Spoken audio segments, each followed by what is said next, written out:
সেই সভাসদবৰ্গ তোমালোকে শুনাচোন যে মহন্ত মহাভক্ত স্বৰূপ উদ্ধৱেও ভগৱন্তৰ দুখত দুখী হৈছে। তেনে ক্ষেত্ৰত আপুনি আমি কলিৰ মলমতি মনুষ্য হৈ আমাৰো যে দুখ নহ'ব তাৰ কোনো মানে নাই। অৰ্থাৎ সুখ আৰু দুখ মনুষ্য জীৱনৰ চিৰলগৰীয়া বস্তু। ধন জন জীৱন যৌৱন এই সমস্তখিনি হ'ল অশাশ্বত। শাশ্বত মানে হ'ল সত্য, অশাশ্বত মানে হ'ল অসত্য। পুত্ৰ পৰিবাৰ সকলে অসাৰ নাটেক তাতেক মায়া, ক্ষণেকে থাকিয়া ক্ষণেকে অন্তৰৈ সম্যকে মেঘৰ ছায়া। মোৰ ধন মোৰ জন, মোৰ গাড়ী মোৰ বাৰী, মোৰ ল'ৰা মোৰ ছোৱালী, এনেধৰণে আমি যিমানবিলাক মোৰ ভাৱনা যুক্ত হৈ এই সংসাৰত এটি সম্বন্ধৰ মাজত বৰ্তি আছোঁ, সেই সকলোখিনি শাস্ত্ৰই কৈছে সকলে অসাৰ, সমস্তখিনি অসাৰ। নাটেক তাতেক মায়া মানে ভেলকিবাজি বুলি কোৱা হৈছে। এই যে আগৰ দিনত আজিৰ পৰা 30-40 বছৰ আগত এই যে ৰাস্তাৰ কাষত কোনো মানুহে যাদু খেল দেখুৱায়, আকৌ সেইডোখৰ জেগাত 1 ঘণ্টামান যাদু খেল দেখুৱায়, 2 পইচামান ঘটি আকৌ অন্য ডোখৰ জেগাত গৈ যাদু খেল দেখায়। সেইটো যি ধৰণে সত্য নহয়, সেই কথাটোকে কৈছে যে নাটেক তাতেক মায়া।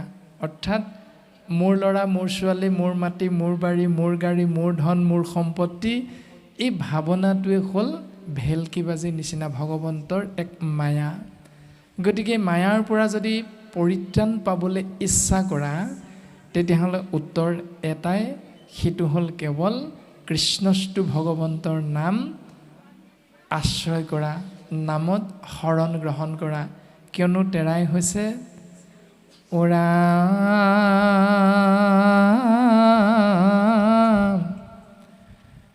দেৱৰ ঈশ্বৰ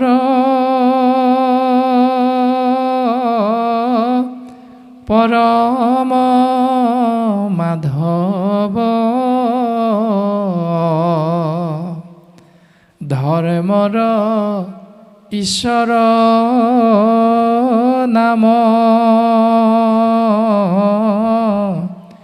সুদৃঢ় বিশ্বাসে কৰি নিৰন্তৰে ডাকি বোলা ৰাম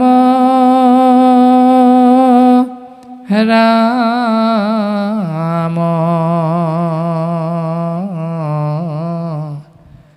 হৰি ৰাম ৰাম ৰাম। 33 কোটি দেৱ দেৱতাৰ ভিতৰত শ্ৰেষ্ঠ হ'ল কৃষ্ণস্তু ভগৱান স্বয়ং, যিজনাক শাস্ত্ৰই ঈশ্বৰ বুলি সিদ্ধান্ত দিছে। দেৱৰ পৰম ঈশ্বৰ মাধৱ, আৰু ধৰ্মৰ ঈশ্বৰো হ'ল নাম বস্তু। গতিকে আমি যদি ধৰ্ম কৰোঁ তেতিয়া উত্তৰ হ'ল নামক আমি আশ্ৰয় কৰিহে চলিব লাগিব। যদি নামক আশ্ৰয় নকৰি আমি যদি যাগ যজ্ঞ পূজা পাতল দান দক্ষিণা আদিৰ মাধ্যমেৰে চলিব বিচাৰোঁ, জীৱনটো আগবঢ়াব বিচাৰোঁ, তেতিয়াহ'লে গুৰুজনাই সিদ্ধান্ত দিছে দেৱে তীৰ্থে যাক তাৰিবে নোৱাৰৈ, পাতে কত গৈলা তল, হৰি নামে পাইলে তেখনে উদ্ধাৰে, দেখা ভকতিৰ বল। চোৱাচোন ভক্তিৰ মহান মহিমা, যে দেৱৰ দ্বাৰা জীৱই উদ্ধাৰ হ'ব নোৱাৰে। তীৰ্থ ভ্ৰমণ কৰি জীৱই উদ্ধাৰ হ'ব নোৱাৰে। যাগ যজ্ঞ পূজা পাতল কৰি জীৱই উদ্ধাৰ কৰিব নোৱাৰে।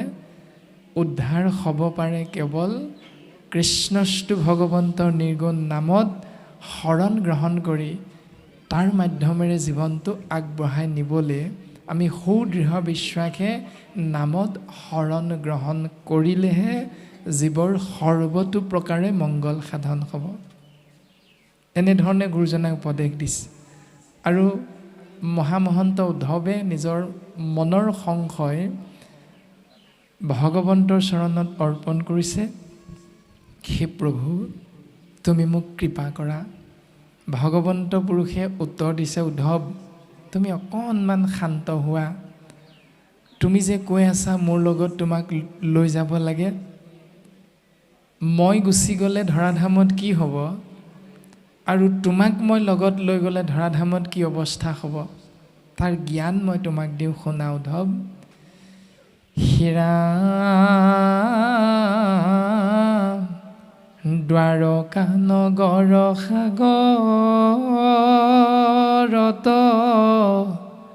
যাইবে তল,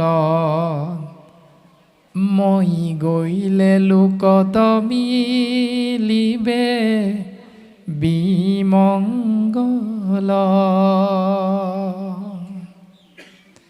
পিৰিবে দুৰ্জন কলি,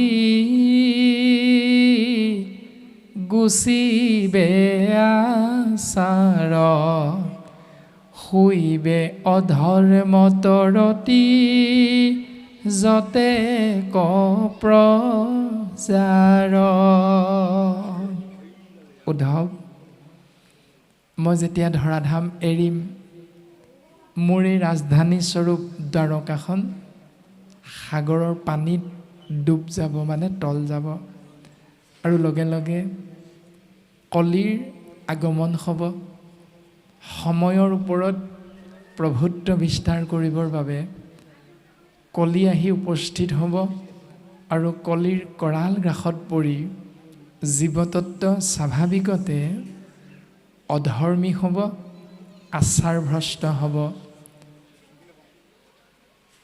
উদ্ধৱ, তোমাক যদি মই লৈ গুচি যাওঁ মোৰ লগত, তেতিয়া কি হ'ব কওঁ শুনা। ৰাম তুমি আমি দুয়ো গ'লে মিলিবে অনৰ্থ, লুপ্ত হৈবে জ্ঞান ইটো ভকতিৰ পথ।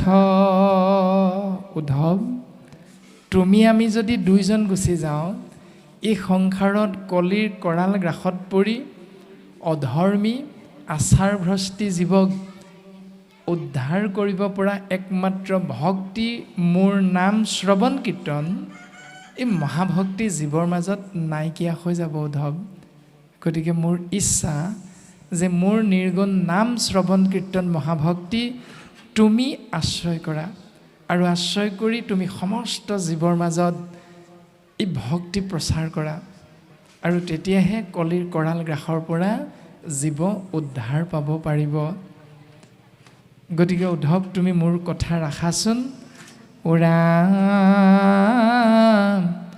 অধৰ্মে পিৰিবে যাইবে লোকয় ধুগতি,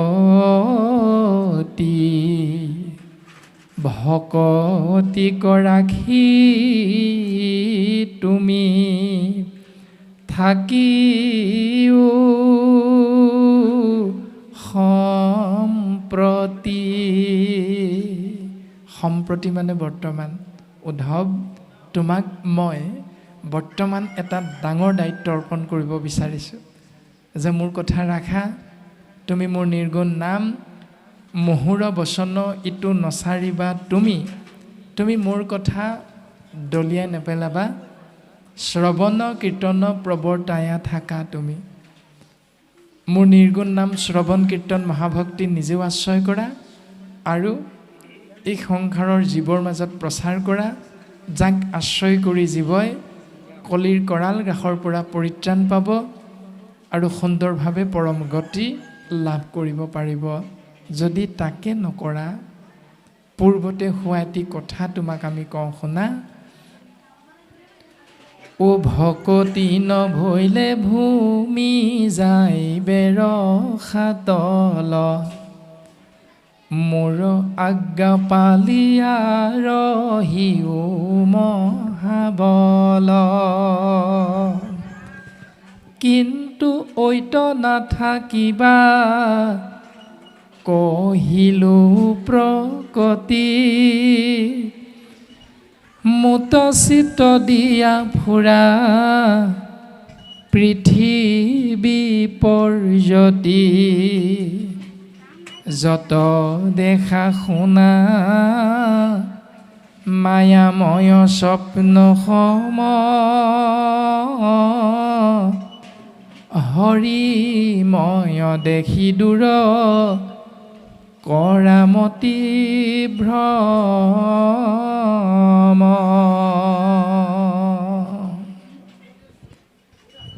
পূৰ্বতে যেতিয়া এই ৰাজ্যত ভক্তি নাছিল, পূৰ্বকালে ইটো ৰাজ্যে নাছিল ভকতি, নানা দেৱ পূজা মাত্ৰ আচৰে সম্প্ৰতি।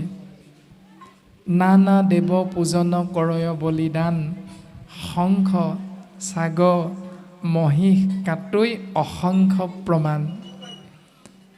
এনেধৰণে পূৰ্বতে ভক্তি নথকা ৰাজ্যত যেতিয়া ভগৱন্ত পুৰুষে অশুভ শক্তিৰ প্ৰতীক হিৰণ্যকশিপুৰ আৰু হিৰণ্যাক্ষৰ অত্যাচাৰ উৎপীড়ন হৈছিল বসুমতীৰ ওপৰত, তেতিয়াই ভক্ত বসুমতীৰ উদ্ধাৰৰ হেতু ভগৱন্ত পুৰুষে বৰাহ ৰূপ ধাৰণ কৰিছে।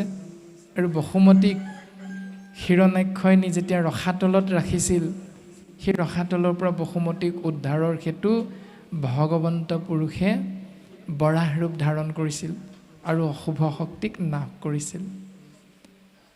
কিয় হৈছিল এইবিলাক অৱস্থা? সন্তৰ ওপৰত দুষ্টৰ অত্যাচাৰ উৎপীড়ন। মূল বিষয় হ'ল ভক্তিৰ অভাৱ।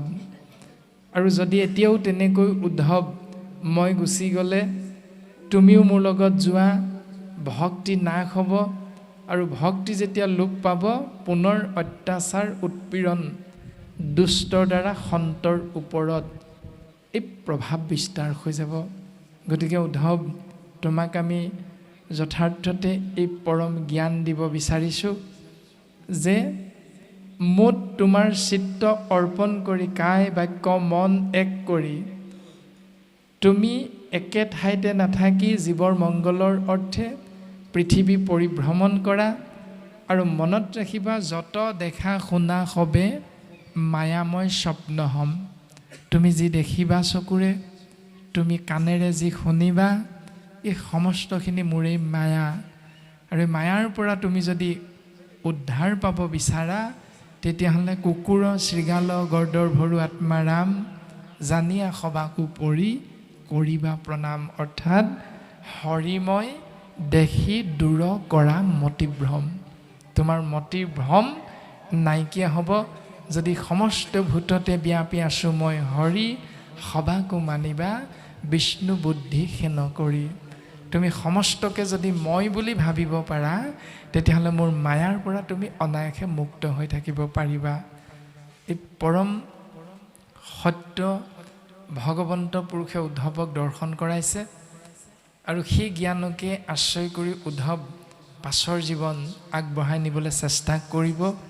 কিন্তু বৰ্তমান পদত উদ্ধৱে এটি প্ৰশ্ন কৰিছে, হে প্ৰভু, হীৰা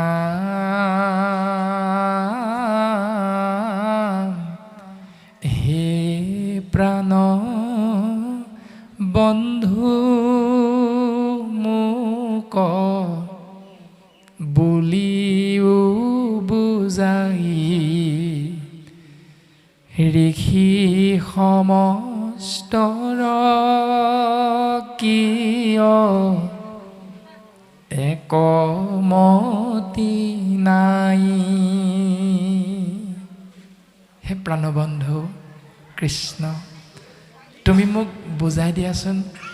60,000 ঋষিমুনি সমস্তজনে বেদশাস্ত্ৰত পাৰ্গত, কিন্তু তেওঁলোকে জীৱৰ মংগলৰ অৰ্থে কিয় এটা নীতি আদৰ্শ দি থৈ যাব নোৱাৰিলে, যিটো আজিও আমাৰ সমাজত হৈ আছে। শ্ৰীমন্ত শংকৰদেৱ সংঘ, শ্ৰীমন্ত শংকৰ সমাজ, বামুণীয়া পন্থ, ভাগৱতী সমাজ, নাম ধৰ্ম সমাজ, প্ৰত্যেকেই একেভাগী ভাগৱতকে পঢ়ে, প্ৰত্যেক সমাজে একেভাগী কীৰ্তনকে পাঠ কৰে, প্ৰত্যেক সমাজে একেভাগী নামঘোষাকেই আশ্ৰয় কৰে।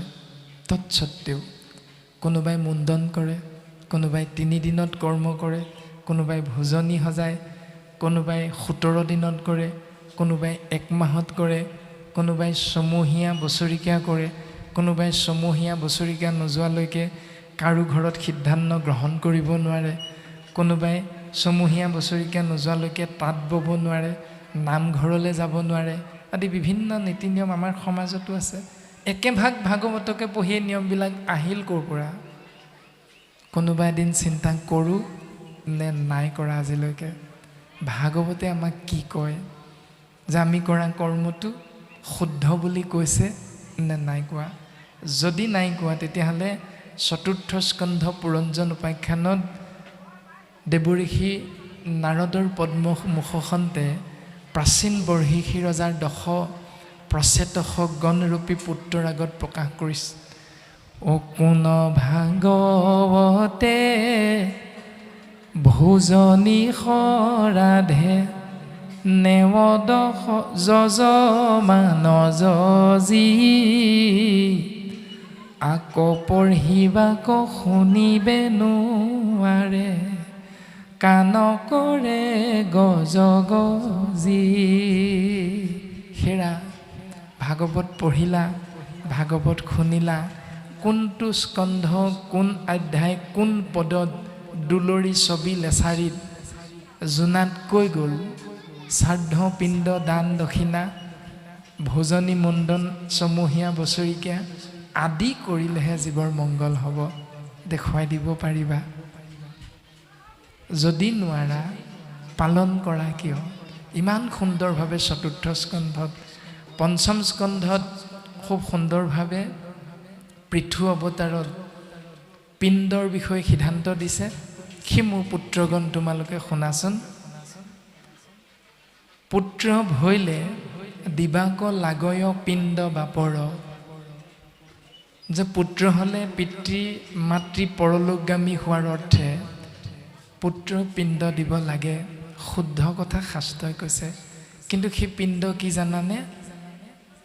মোৰ পিণ্ড হুৱে জানা, ভজিলে ঈশ্বৰ। সেই মোৰ পুত্ৰসকল, মোৰ পিণ্ড হ'ল সেয়া যে তোমালোকে ঈশ্বৰ চিন্তাৰে জীৱন আগবঢ়াই নিয়া। এতিয়া আমি কেইজন সন্তানে এই ভাগৱত ধৰ্ম আশ্ৰয় কৰি জীৱন আগবঢ়াওঁ? এইটোৱে হ'ল আটাইতকৈ সাম্প্ৰতিক সময়ত ডাঙৰ প্ৰশ্ন। যদি এই প্ৰশ্নটো আমি প্ৰত্যেকে বুজিবলৈ, অনুধাৱন কৰিবলৈ, হৃদয়ংগম কৰিবলৈ চেষ্টা কৰিলোহেঁতেন, তেতিয়াহ'লে কেতিয়াও যুৱ উচ্ছৃংখল নহ'লহেঁতেন। তেতিয়াহ'লে কেতিয়াও প্ৰত্যেক দিনাই ছ'চিয়েল মিডিয়াত আমুক গাঁৱৰ এগৰাকী বোৱাৰী পলাই গ'ল, আমুক গাঁৱত এগৰাকী বোৱাৰী নিৰুদ্দেশ হ'ল, এইবিলাক খবৰ বাতৰি প্ৰত্যেক দিনাই ছ'চিয়েল মিডিয়া, ফেচবুকত হয়তো আমি নাপালোহেঁতেন। এখন সুন্দৰ সমাজ গঢ় লৈ উঠিলহেঁতেন। সেইকাৰণে উদ্ধৱে প্ৰশ্নটো কৰিছে যে ভাগৱত যদি একেভাগেই সমস্ত বেদান্ত সাৰ মহাভাগৱত শাস্ত্ৰ, ইহাৰ অমৃত ৰস পায়, পৰম সন্তোষে পাণ কৰিলে যিজনে তাৰ, অন্যত্ৰ ৰসত ৰতি নাই। সেই বেদ বেদান্তৰ তত্ত্ব মহাভাগৱত একেভাগীকে আশ্ৰয় কৰাৰ পাছত সেই প্ৰভু ঋষি সমষ্টৰ মতটো কিয় এক নহ'ল? ভগৱন্ত পুৰুষে উত্তৰ দিবলৈ আগবাঢ়িছে। হেৰা উদ্ধৱ, তোমাক মই কওঁ শুনা। হেৰাম মাধৱে বুলন্ত সখী, শুনিও সিদ্ধান্ত, তুমি মোৰ মহামিত্ৰ ভকত একান্ত। উদ্ধৱ, তুমি সোধা প্ৰশ্নৰ উত্তৰ মই নিদিওঁ, তুমি সোধা প্ৰশ্নৰ মই সিদ্ধান্তই দি দিছোঁ। উত্তৰ দিয়া নাই, ভগৱন্ত পুৰুষে পোনে পোনে সিদ্ধান্তই দি দিলে। কিয় সিদ্ধান্ত দিলে? তাৰ মূল দৰ্শন হ'ল উদ্ধৱৰ লগত বিশেষ দুটা তত্ত্ব আছে। সেই তত্ত্ব দুটা কি? যে তুমি ৩৩ কোটি দেৱ দেৱতাৰ সেৱা পূজা কৰি তেওঁলোকৰ ভকত হ'বলৈ কোনোদিন চেষ্টা নকৰিলা, তুমি কেৱল মোৰ একান্ত ভকত হ'লা, সেইকাৰণে তোমাক মই সিদ্ধান্ত দিছোঁ। দ্বিতীয়তে উদ্ধৱ, তুমি মোৰ দ্বাৰা সৃষ্টি ক্ষুদ্ৰ ক্ষুদ্ৰ ৩৩ কোটি দেৱ দেৱতাৰ লগত মিত্ৰতা স্থাপন নকৰি তুমি কেৱল মোৰ বন্ধু হ'লা, সেইকাৰণে দুটা পৰম সত্য তত্ত্ববস্তু তোমাৰ লগত যিহেতু আছে, আমি তোমাক উত্তৰ দিব আৰু নালাগে, তোমাক আমি সিদ্ধান্তই দিছোঁ। উদ্ধৱ, তুমি শুনা। হেৰাম মই বিনে বেদে কিছু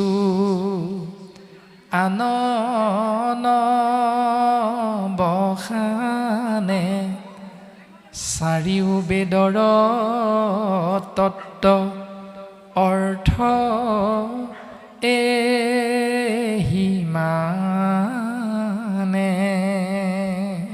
উদ্ধৱ, চাৰিও বেদে যাগ যজ্ঞ পূজা পাতল দান দক্ষিণা শ্ৰাদ্ধ পিণ্ড কাৰো কথা নাই কোৱা। যদি কৈছে বুলি বুজিছা তেতিয়াহ'লে সেইটোৱে হ'ল মায়াময় বেদ ধৰ্ম প্ৰবৃত্তিঞ্চ। আৰু তাক চেৰাই গৈ যেতিয়া মোৰ বিষয়ে তোমাৰ জ্ঞান লাভ হ'ব, তেতিয়াই হ'ল সেইটো নিবৃত্তিঞ্চ, যাক আশ্ৰয় কৰিলে জীৱই পৰম পদৰ গৰাকী হ'ব পাৰে।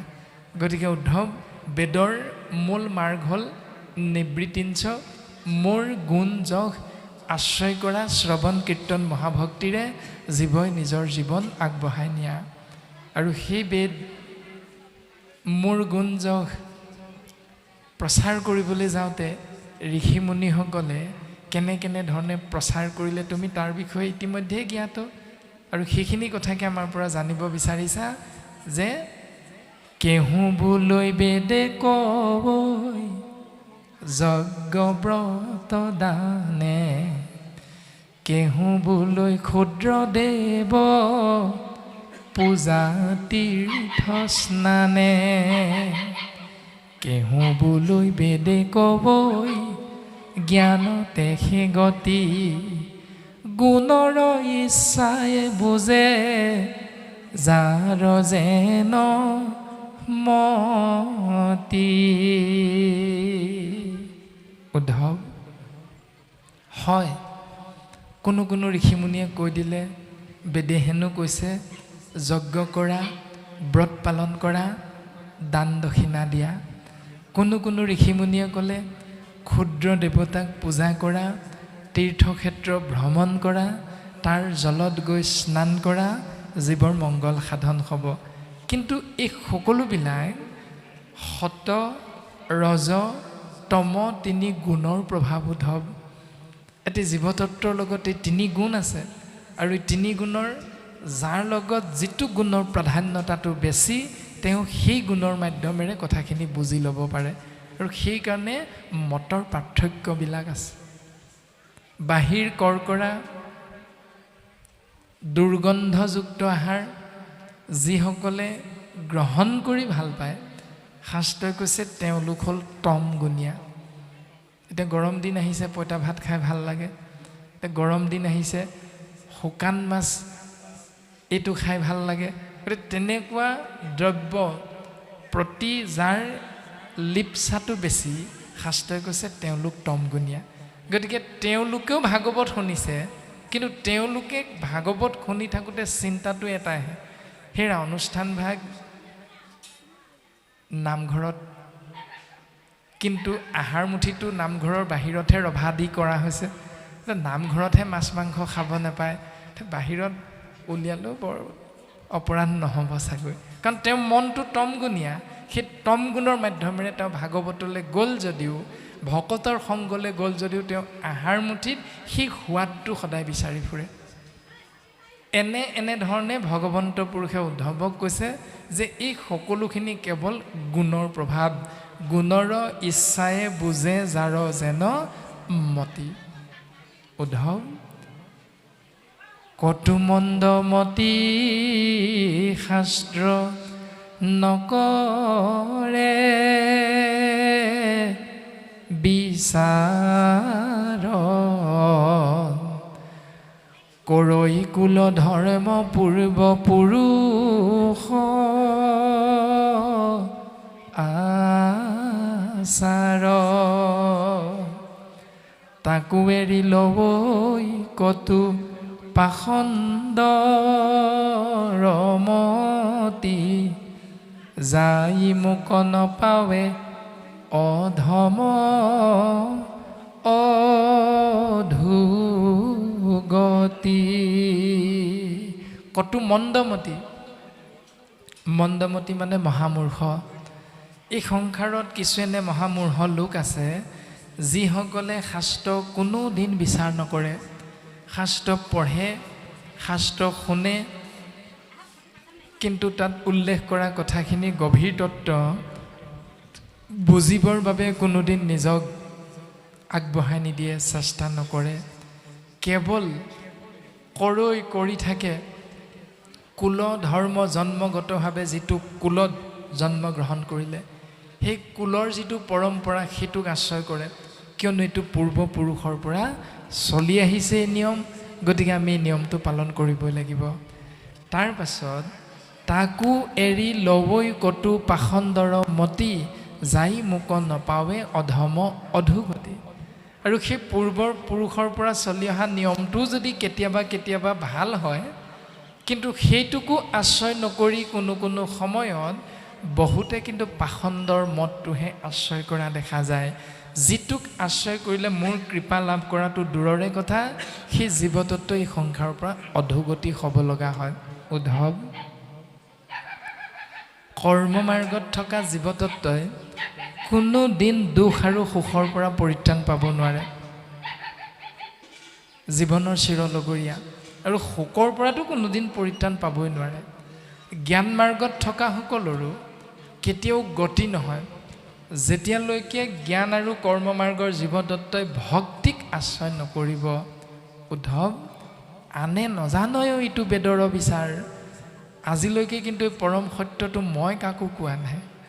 গতিকে উদ্ধৱ তুমি মোৰ একান্ত ভকত, পৰম বান্ধৱ, সেই হেতুকে তোমাক আমি এই ভক্তি পথ যে উত্তম শ্ৰেষ্ঠ তোমাৰ আগত আমি আগবঢ়াই দিয়া হৈছে। উদ্ধৱ তুমি মনত ৰাখিবা। এই ধৰণে ভগৱন্ত পুৰুষে এই পৰম সত্য উদ্ধৱৰ আগত প্ৰকাশ কৰিছে। আৰু নামঘোষা শাস্ত্ৰটো মাধৱ গুৰুজনাই লিখিছে, কৰ্মত বিশ্বাস যাৰ হিয়া তথা কন্তু হৰি, আতিশয় দূৰ সুন্দৰ দূৰতো বিদূৰ তাৰ, অহংকাৰ থাকন্তেও সাক্ষাতে কৃষ্ণ পায়। অহংকাৰ থাকন্তেও সাক্ষাৎ কৃষ্ণক পায়। উত্তৰটো কি? উত্তৰ গুৰুজনাই দিছে এটাই ধৰ্ম, সেইটো হ'ল শ্ৰৱণ কীৰ্তন ধৰ্ম যাৰ। এইটোৱে হ'ল মনুষ্যৰ শ্ৰেষ্ঠ ধৰ্ম, যে ভগৱন্তৰ নাম য'ত আশ্ৰয় হয়, সেই শ্ৰৱণ কীৰ্তন মহাভক্তিৰে সদা সৰ্বদা নিজৰ জীৱন যদি আগবঢ়াই নিবলৈ চেষ্টা কৰোঁ, তেতিয়াহ'লে সেই মহাভক্তিৰ বলত জীৱই পাব লগা ভগৱন্ত পুৰুষৰ পূৰ্ণ কৃপা লাভ কৰি এই সংসাৰৰ পৰা মায়াচিত কৰি পৰম গতি লাভ কৰিব পাৰে। গতিকে উদ্ধৱ তোমাক আমি আকৌ ক'ব বিচাৰিছোঁ, শুনা, যে মোৰ যিজন একান্ত ভকত মাধৱ পুৰুষে নামঘোষা শাস্ত্ৰত প্ৰথম লিখিছে, মুক্তিটো নিস্পৃহ যিটো সেহি ভকতক নমো ৰসময় মাগুহু ভকতি।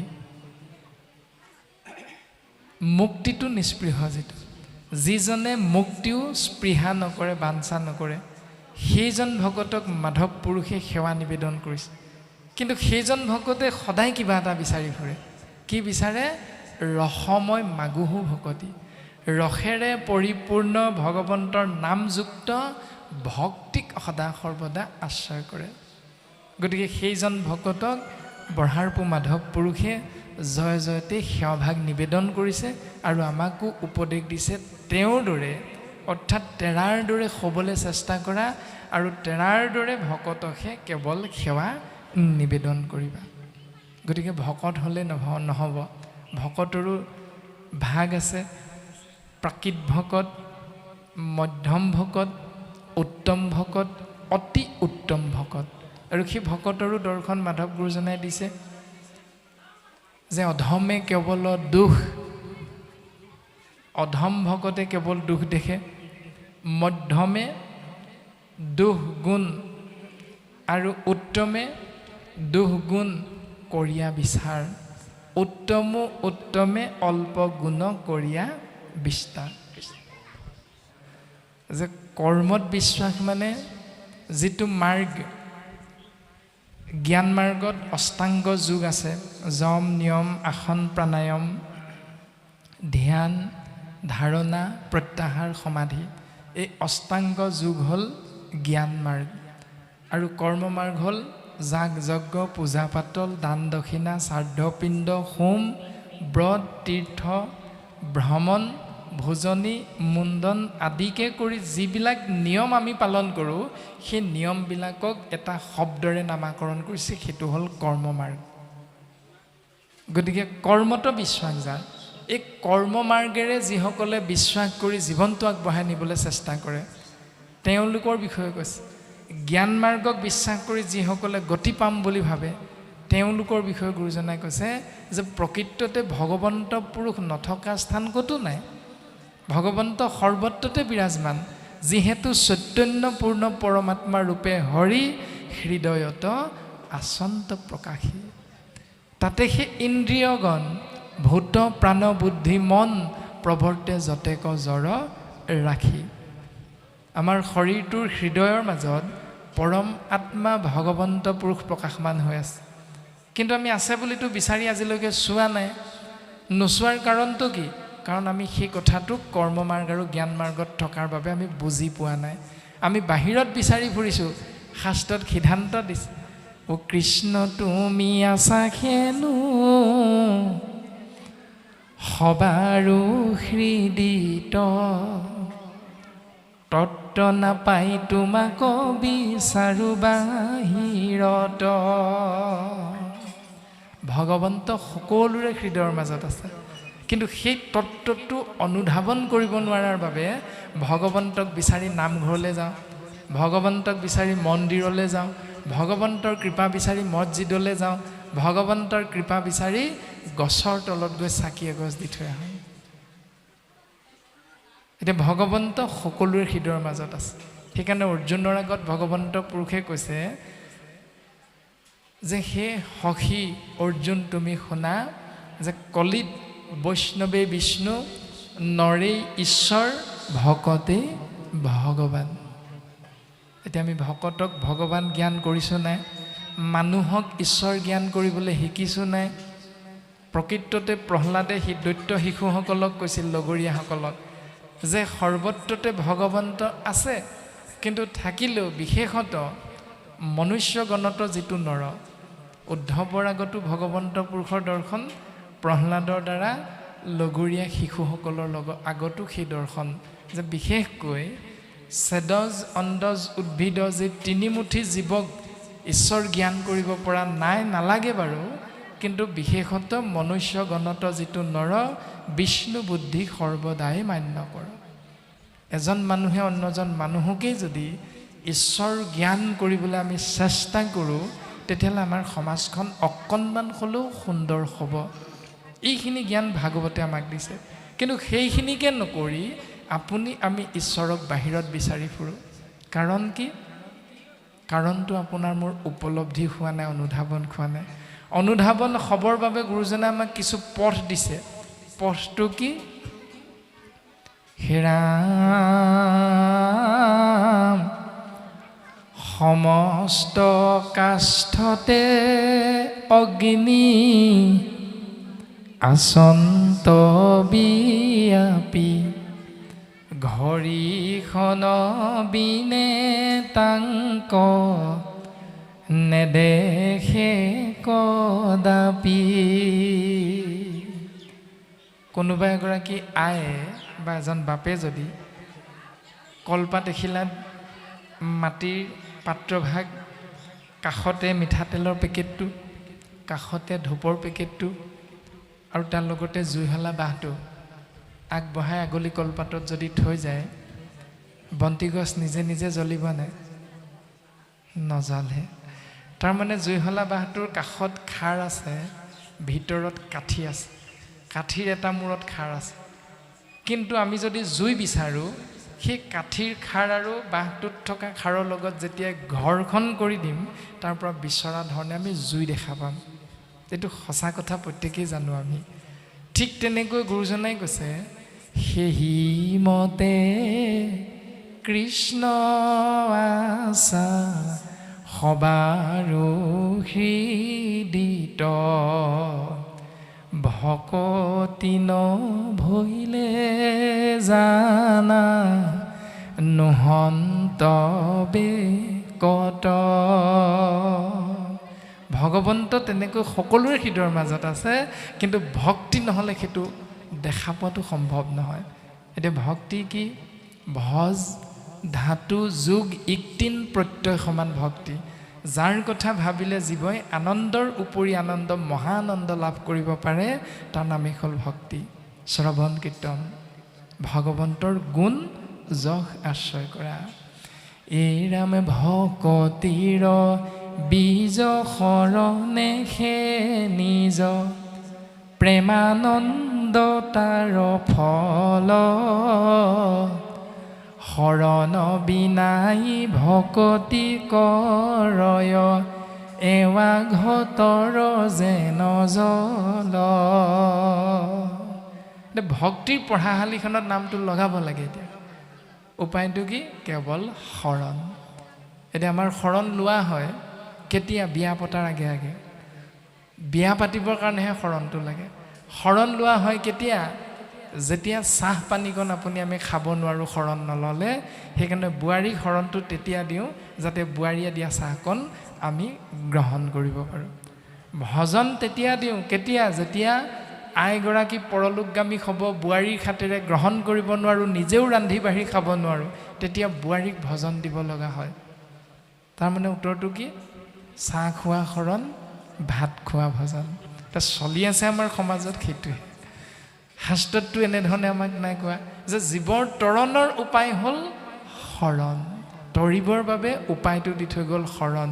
তালব্য শ মানে আমাৰ শৰীৰ, ৰ মানে হ'ল মন, আৰু মূৰ্ধন্য ন মানে হ'ল চৈতন্য। চৈতন্য কোন? সেই কৃষ্ণ, তুমি মাত্ৰ চৈতন্য বুলি কোৱা হৈছে। এতিয়া চৈতন্য শক্তি, কৃষ্ণস্তু ভগৱন্তৰ নাম, গুণ যশ, শ্ৰৱণ কীৰ্তন মহাভক্তিৰে শৰীৰ আৰু মনটোক অবিৰামভাৱে আগবঢ়াই নিয়া ব্যৱস্থাটোৰ নামেই হ'ল শৰণ।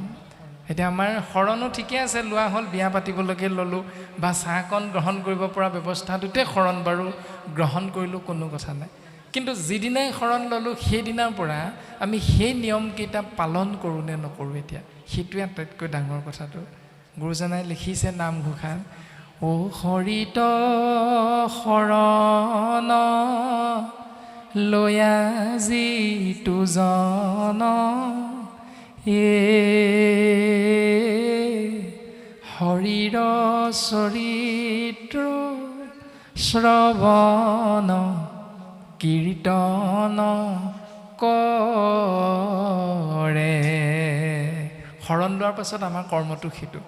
যিধৰণে হালখন পথাৰত বাওঁতে আলিটো দিব লাগে আলিটো দি থৈ অহাৰ পাছত আলি কাষৰ কাটিব লাগিব তাৰ পাছত কঠীয়া নিৰ্দিষ্ট সময়ত তুলিব লাগিব বোকা হৈছে নাই চাব লাগিব নিৰ্দিষ্ট সময়ত কঠীয়া ৰুব লাগিব আকৌ ৰুই থৈ অহাৰ পাছত খেতি বাতি বুলি যে কয় খেতি কৰিলে নহ'ব বাতি কৰিব পাৰিব লাগিব তেতিয়াহে বিচৰা ধৰণে আপুনি আমি সেই মাটিডৰাৰ পৰা সুন্দৰভাৱে উৎপাদন ফচল লাভ কৰিব পাৰিম এইটো আমি যেনেধৰণে অসমীয়া সমাজখনৰ প্ৰত্যেকজন বাপাই আমি খেতি কৰিলে বাতি কৰিব লাগে বুজি পাওঁ তদনুৰূপ শৰণ লোৱাৰ পাছত আমাৰ কৰ্ম ধৰ্ম হ'ল সেইটো যে হৰিত শৰণ লয়া যিটোজনে এই শৰীৰৰ চৰিত্ৰ শ্ৰৱণ কীৰ্তন কৰে এতিয়া আমি কৰোঁনে নকৰোঁ সৰুতে হয়তো ক্লাছ 8 মানলৈকে আমি পঢ়ি থাকোঁতে সন্ধিয়া সময়ত আমি প্ৰাৰ্থনা কৰা নিয়মটো আছিল আৰু বৰ্তমান কিন্তু সন্ধিয়া সময়ত গৃহৰ মধ্যে প্ৰাৰ্থনা কৰা নিয়ম একেবাৰেই নাইকিয়া হৈ গ'ল গাঁৱে গাঁৱে নাইকিয়া হৈ গ'ল আৰু ৰজা পৰীক্ষিতে কৈছিল কলিক যে সাৱধান কলি তোক মই যিকেইডোখৰ ঠাই দিলোঁ যে নৃপতি বুলন্ত কলি দিলোঁ তোক স্থান জৈত খেলে যোৱা পাশা কৰে মদ্যপান স্ত্ৰী পঞ্চসোণা গৃহস্থৰ থাকে জৈত কলি এহি চাৰি ঠাই দিলোঁ তোক বঞ্চ গয়া তৈত কিন্তু সাৱধান য'ত কৃষ্ণ নাম আশ্ৰয় কৰে সেইখন ঘৰত আৰু সেইখন গাঁৱত তই কেতিয়াও খোজ নিদিবি এই বুলি কলিক ৰজা পৰীক্ষিতে বাধা দি থৈ গৈছে তৎসত্ত্বেও ভাগৱত পঢ়ি আপুনি আমি আমাৰ গাঁওখনত যদি শৰণীয়া ভজনীয়া যুৱক যুৱতী বা পাই থকাৰ পাছতো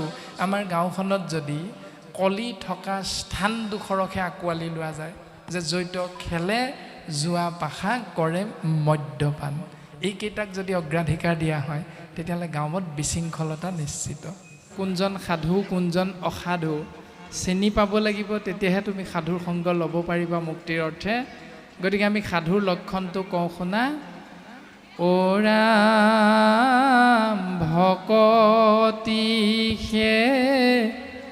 সমস্তে পুণ্যৰু হৈ পাত্ৰ জানি নিজ ধৰ্ম তেজি মোকে ভজই মাত্ৰ হে ৰাম ৰাম সুদীৰ্ঘ বিশ্বাসে মোক কৰিলে কবৈশ্য সেহি মহাসাধু সখী কহিলোঁ ৰহস্য সেইজনে হ'ল সাধু আৰু এইটো হ'ল ৰহস্যটো যে যিজনে মোক জানি কেৱল মোৰ গুঞ্জক আশ্ৰয় কৰিহে জীৱন আগবঢ়াই নিবলৈ চেষ্টা কৰিলে তেওঁ হ'ল সাধু আৰু তুমি যে সুধি আছিলা সেই ঋষিমুনিসকলে কোৱা বেদৰ সেইখিনি কথা কেহু বোলে বেদে ক'বই জ্ঞানতেহে গতি এই যে কথাখিনি এই কথাখিনিৰ বিষয়েও তোমাক মই কওঁ শুনা উদ্ধৱ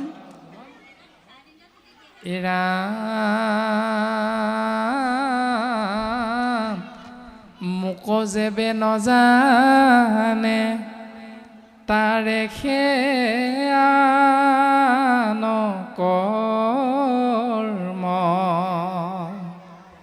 সত্যে বোলো উদ্ধৱ বান্ধৱ তুমি মৰ্ম হেৰা উদ্ধৱ তোমাৰ আগত আমি সত্য কৰি বেদৰ ৰহস্য তত্ত্বটো প্ৰকাশ কৰিব বিচাৰিছোঁ যে যিজনে মোৰ বিষয়ে শুনিবলৈ ইচ্ছা নকৰে যিজনে মোৰ কথা শুনিবৰ ইচ্ছা নকৰে মোৰ নাম মুখেৰে উচ্চাৰণ কৰিবলৈ ইচ্ছা নকৰে তেওঁহে বাকীবিলাক কৰ্ম কৰাৰ অধিকাৰটো আছে এতিয়া আমি প্ৰত্যেকজনে নিজক সুধিব লাগে যে আমি কৃষ্ণ নামটো ভাল পাই বাপৰ গৃহলৈ আহিছোঁ নে আমাৰ সেউকী বাপজনে আজি নিমন্ত্ৰণ কৰিলে নগ'লে বেয়া পাব বুলি আহিলোঁ কোনটো ভাবি আহিছোঁ বাপু সমাজত ঘূৰি ফুৰে, যদি তেওঁ ঘৰলৈ নাযাওঁ কথাটো বৰ বেয়া হ'ব।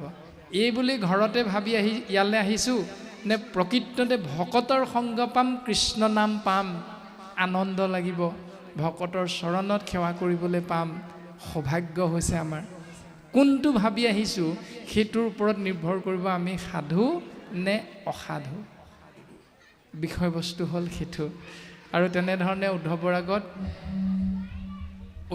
আগত ভগৱন্ত পুৰুষে প্ৰকাশ কৰিছে, হেৰা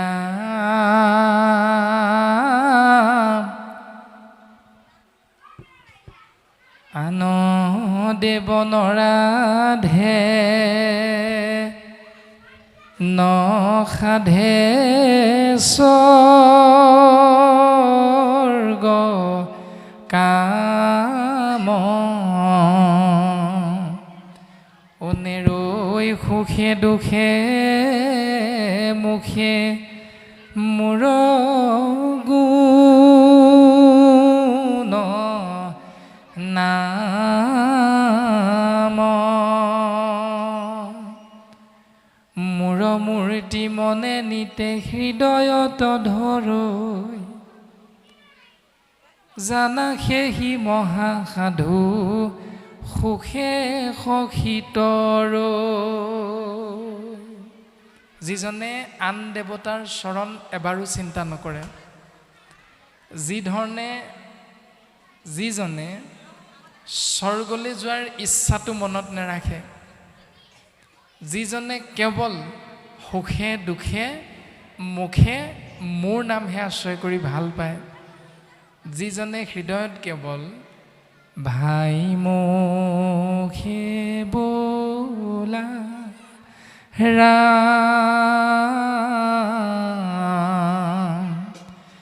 হৃদয়ে ধৰা ৰূপ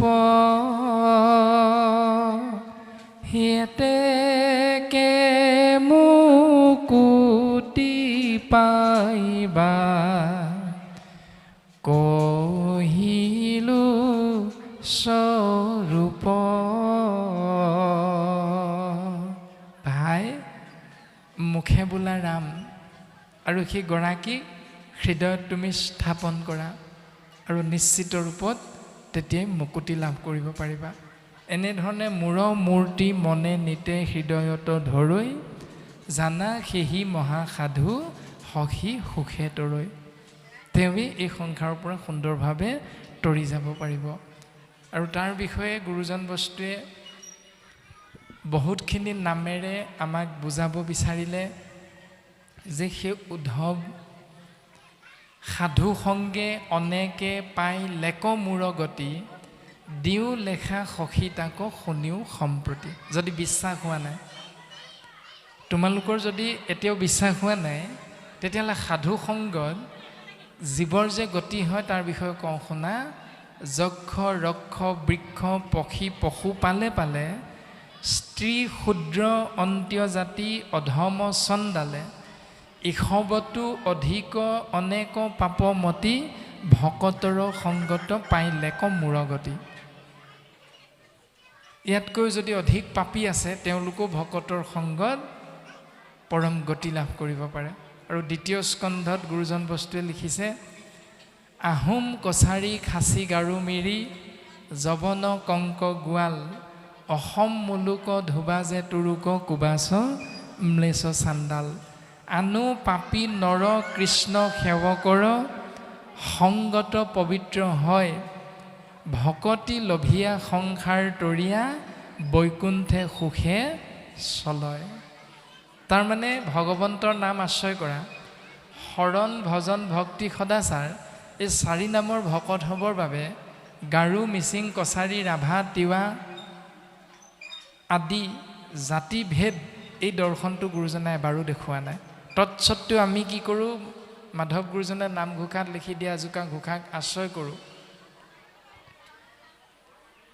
যে যিসকলে আমি অন্ন জুনি কিছু নকৰে বিচাৰ জাতি কুল ভৈল ভ্ৰষ্ট বৈষ্ণৱৰ বেশ ধৰিয়া ফুৰয় বেদ পন্থ কৰি নষ্ট। অন্নজনী বিচাৰ কৰিব লাগিব। তেনেধৰণে আমি জাত পাত বিচাৰ কৰোঁ বোলে সেইজনে মিচিঙৰ খাতেৰে খালে, গতিকে আমি তেওঁৰ লগত চলিব নোৱাৰিম নহয়। তেওঁ ঘৰত মিচিং বোৱাৰী আহিল, গতিকে আমি তেওঁৰ লগত চলিব নোৱাৰিম। এইটো হ'ল জাত পাত, আপুনি আমি অন্নজনী বিচাৰ কৰা ব্যৱস্থা। কিন্তু গুৰুজনে অন্নজনী বিচাৰ কৰা দৰ্শন সেইটো নাই দিয়া। জনী বিচাৰ কৰা দৰ্শন দিছে যে যেতিয়াই বৈকুণ্ঠৰ সপ্তম দুৱাৰৰ দ্বাৰৰক্ষী জয় বিজয়ে ব্ৰহ্মাৰ মানস পুত্ৰ চাৰি সিদ্ধক গালি সপনি পাৰিল, অভিশাপ লাভ কৰিলে, অসুৰ যোনিত জন্ম গ্ৰহণ কৰিব লাগিব।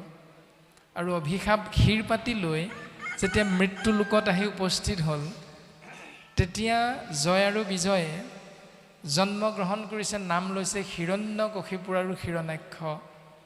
পিতৃকোণ কাশ্যপ, মাতৃকোণ দিতি। দুইজনটো ব্ৰাহ্মণহে।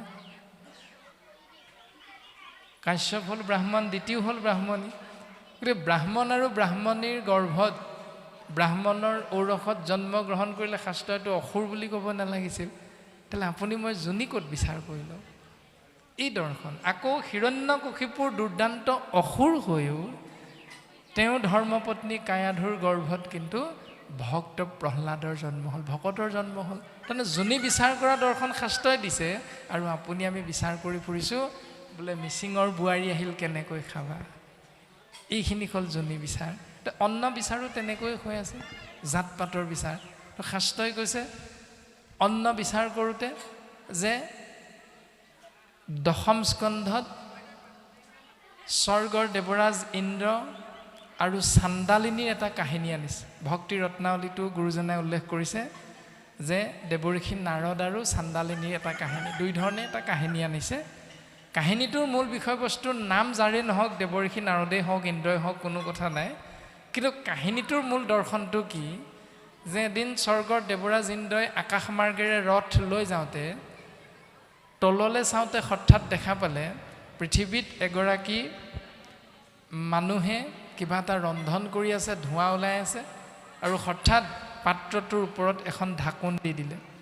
দেৱৰাজ ইন্দ্ৰই ৰহস্যটো জানিবৰ কাৰণে ৰথ তললৈ নমাই আনিলে, আৰু নমাই অনাৰ পাছত ইন্দ্ৰই সুধিছে তোমাৰ পৰিচয় দিয়া।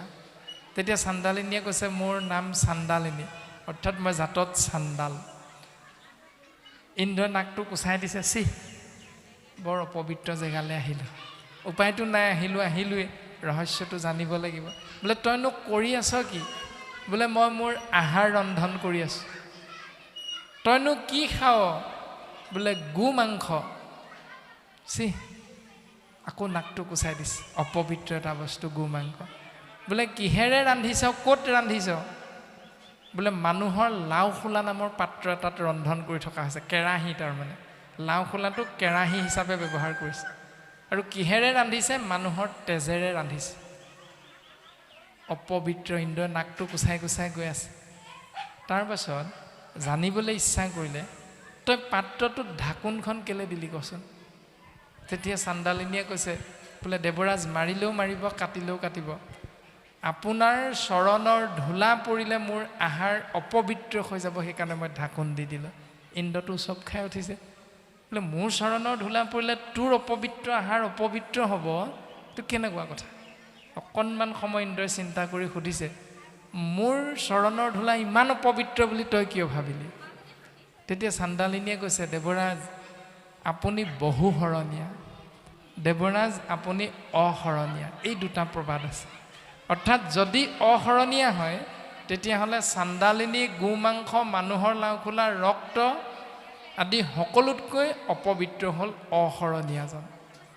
দ্বিতীয়তে অপবিত্ৰজন হ'ল বহুশৰণীয়া।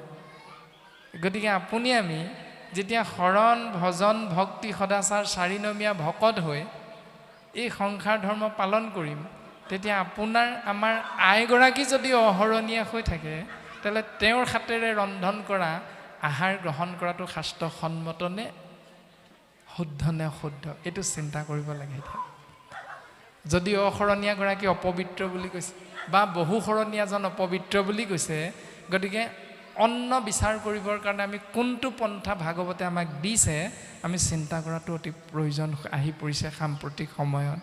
কি তৎসত্ত্বেও আমাৰ সমাজত অমূলকীয়া লৰাই যদি বনাই দিয়ে তেতিয়া কিন্তু গ্ৰহণ কৰিব পাৰে। এনেকুৱা কিছুমান নীতি নিয়ম আছে।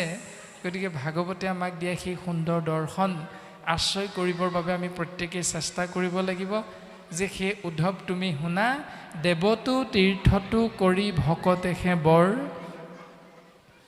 ভকতক ভজিলে গুচয় কৰ্মজৰ, কৰৈ তেবে ভকতি ঈশ্বৰ মোক মানি, কহিলোঁ তোমাতো এইটো সখী তত্ত্ববাণী। যে তত্ত্বটো হ'ল এইটোৱে ভকতক ঈশ্বৰ মানি সেৱা কৰিবলৈ কৈছে। এতিয়া আপুনি আমি কৰিছোঁনে নাই কৰা এইটো নিজে নিজেহে বুজি পাম। দেৱতাক সেৱা কৰা তীৰ্থক্ষেত্ৰ ভ্ৰমণ কৰাতকৈ ভকতজনক শ্ৰেষ্ঠ বুলি কৈছে। এতিয়া ভকত বুলি ক'লে অৰ্থটো কি হ'ব পাৰে? মানে ভকে আহিব লাগিব, মানে কৰকে খাব লাগিব, আৰু মানে তৎক্ষণাত যাব লাগিব। এতিয়া আপোনালোক আহিল ৰাতিপুৱাতে, বহি আছে এতিয়া 4 বজালৈকে, এতিয়া আপোনালোক ভকতৰ শাৰীত নাই পৰা। কাৰণ মানে ভকে ঠিকে আহিলোঁ বাৰু, কৰকেও খালোঁ বাৰু সময়ত, কিন্তু তৎক্ষণাত আমি গুচি নগ'লোঁ। সেইকাৰণে আমি ভকত হ'ব নোৱাৰিলোঁ।